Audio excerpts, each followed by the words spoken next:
We're gonna have to prepare ourselves tomorrow to bring this anchor up. I was real pleased that it wasn't sticking to anything. Oh, me too.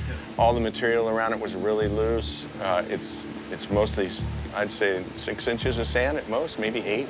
So basically what we're doing is we're gonna try and bring this up, get some measurements. So we're gonna need like 2 airbags. I'd say 2 folks for the strapping and, you know, same 2 folks, but need at least 4, I would think, down there. 4 yeah? down.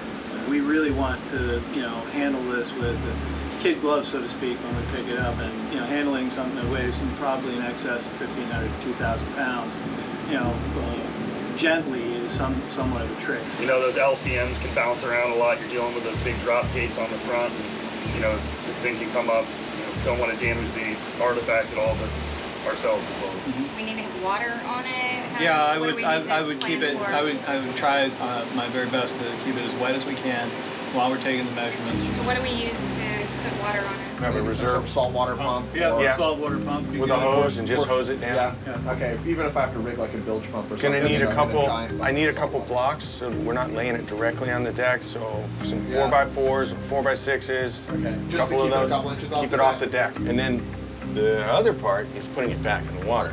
You've got to have it float, and then as it's getting closer to the bottom, the air is being compressed. So you're gonna have to fill it with air as it gets closer to the bottom and just get it to settle as slowly as possible. And we can kind of move it back to where it was based on wherever the markers are. I think we can do that. I think we're good. Ready to go? Tomorrow? Good. Let's lift an old anchor and take some measurements. Anything else? Can you think of anything else? No, I think. Awesome. Cool. Great.